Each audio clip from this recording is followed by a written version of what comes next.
आपका growing up channel में स्वागत है। मैं डॉक्टर बीना अग्रवाल। आज मैं आपको पूर्व मध्यकालीन यानी कि भक्तिकालीन रचना एवं उनके रचनाकार के बारे में अध्ययन कराऊंगी। जैसा कि मैंने पिछले वीडियो में कराया भी है कि भक्ति काल की पंक्तियां पढ़ाई हैं और उससे पहले उनकी डिटेल्स भी पढ़ाई है कि भक्ति काल में क्या साहित्य था, उसके बारे में मैंने इस पिछली वीडियो में मैं बता चुकी हूँ।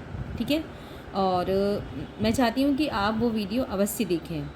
ठीक, तो आज हम पढ़ेंगे पूर्व मध्यकालीन भक्तिकालीन रचना एवं रचनाकार, यानी कि कौन कौन से रचनाकार थे, कौन सी उनकी रचनाएं थी जो कि प्रमुख थी।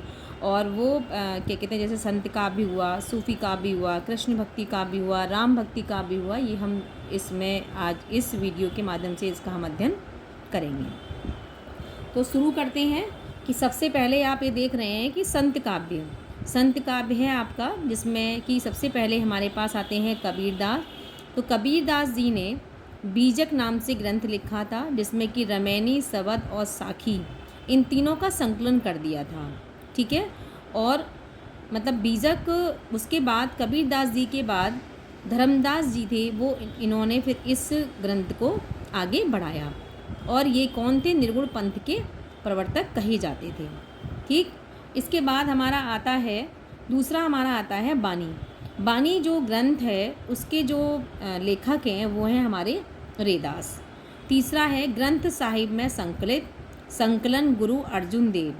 इसके कौन हैं? इसके हैं हमारे नानक देव। सुंदर बिलाप किसने लिखी है? सुंदरदास ने। रत्न खान ज्ञान बोध किसने लिखी है? मलूक दास ने। अब ये जो हमारी रचनाएं हैं, ये हमारी कितने संत काव्य की रचनाएं हैं। ये क्वेश्चन भी आ सकता है कि संत काव्य में कौन कौन सी रचनाएं हैं। हो सकता है वो ऑप्शन में कोई रचना आपको सूफी काव्य की दे दे और 3 रचनाएं आपकी संत काव्य की दे दे। तो इसमें आपको पता होना चाहिए कि संत काव्य के समय पर कौन कौन सी रचनाएं किस किसने लिखी थी। अब आगे बात आती है सूफी काव्य की। सूफी काव्य में हंसावली असायत ने लिखी। हंसावली जो है असायत है। चंदायन या लोर कहा रचना लिखी है मुल्ला दाऊद ने। मधुमालती मंझन, मृगावती कुतुवन, चित्रावती उस्मान।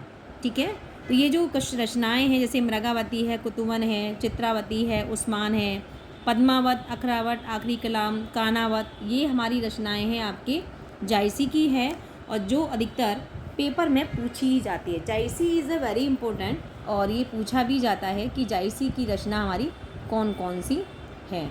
कोई इन चारों में से कोई सी भी रचना आपको दे दी जाएगी और वो आपसे पूछेगा ये रचना किसकी है। अगली देखिए, माधवानंद कामकंदला, ये आलम की है। ज्ञानदीप शेख नबी, रस रतन पोहकर, लखन सेन पद्मावती कथा दामोदर कवि की है। रूप मंजरी नंददास की है। सत्यवती कथा ईश्वरदास की है। इंद्रावती अनुराग बांसुरी, ये हमारे नूर मोहम्मद की है। तो नूर मोहम्मद की अनुराग वासी अधिकतर पूछी जाती है, और आपके सत्यवती कथा ईश्वरदास की बहुत पेपर में, जो हमारे पेपर होते हैं उसमें क्या कहते हैं, पूछी जाती है। और कुछ रचनाएं ऐसी होती हैं कि अधिकतर पेपरों में पूछी ही जाती हैं, इनको हम काट नहीं सकते। अगला है हमारा, ये हमारी किसकी रचनाएं थी? सारी हमारी सूफी काव्य की रचनाएं थी। ठीक है, अगली है आती है हमारी कृष्ण भक्ति काव्य। कृष्ण भक्ति काव्य में है कि सबसे कृष्ण भक्ति काव्य के समय पर कौन कौन सी ऐसी रचनाएं थीं जो, और कौन कौन से ऐसे कवि थे जिन्होंने ये रचनाएं लिखी। तो देखिए आपके सामने हैं। कृष्ण भक्ति काव्य में है सूरसागर, सूरसारावली, साहित्य लहरी, ये सूरदास ने लिखी है, और ब्रह्मगीत सूर सागर से संकलित अंश है।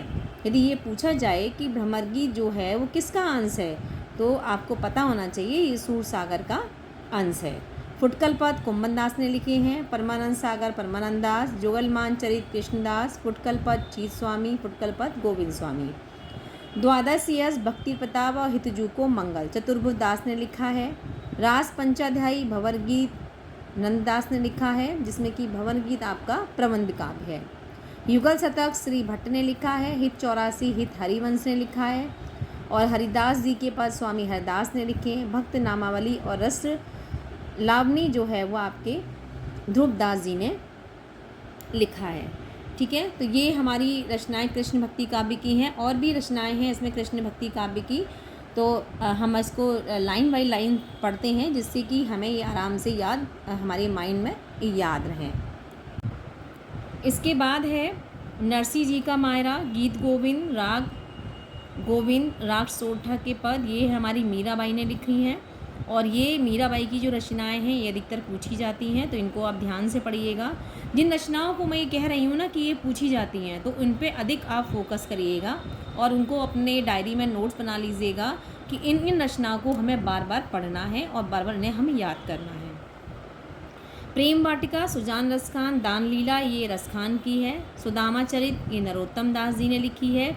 और ये रचना बहुत बार हर पेपर में अधिकतर आपको मिलेगी, चाहे वो समीक्षा का अधिकारी का पेपर हो, चाहे बीएड का पेपर हो, चाहे आपका कोई भी पेपर हो, ये रचना अधिकतर पूछी ही जाती है। कुछ रचनाएं ऐसी होती हैं जो बार बार रिपीट होती हैं, है ना, तो ये हमें ध्यान रखना होगा कि कौन कौन सी रचना बार बार रिपीट होती है, हमें उनको ध्यान रखना है।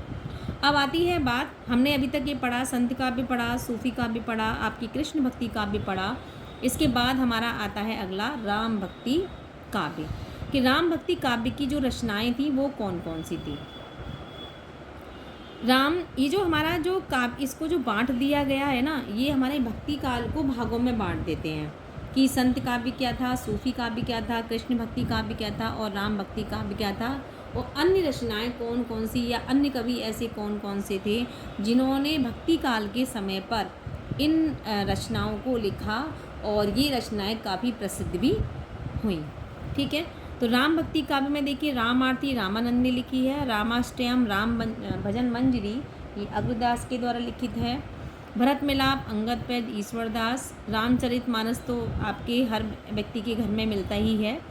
और गीतावली, कवितावली, विनय पत्रिका, दोहावली, कृष्ण गीतावली, पार्वती मंगल, जानकी मंगल, बरवे रामायण, रामज्ञा कृष्णावली, बैराग संदीपनी, रामलला नेचू, ये हमारी किसकी रचना है, ये हमारी तुलसीदास जी की रचनाएं हैं। भक्तमाल हमारा नाभादास। रामचंद्रिका प्रबंध काव्य है आपकी केशव दास। पौरु से रामायण नरहरिदास। ठीक है, तो ये हमारी रचनाएं किसकी हैं, ये हमारी राम भक्ति काव्य की रचनाएं हैं। और ठीक है, अब हम इसके आगे पढ़ते हैं विविध, यानी कि विविध का मतलब हो गया कि उसमें राम भक्ति काल के अंतर्गत जब लास्ट समय आ गया था, तब भक्ति काल के अंतर्गत कुछ ऐसे भी रचनाकार हुए थे, यानी कुछ ऐसे कवि भी हुए थे जो ना तो संत काव्य में थे, ना सूफी काव्य में थे, ना कृष्ण भक्ति काव्य में थे, ना राम भक्ति काव्य थे, वो सब मिली जुली रचनाएँ लिखते थे। अब देखिए, पंच सहेली छीहल के द्वारा रचित है। हरिचरित भागवत दसम स्कंद भाषा लालच दास के द्वारा है।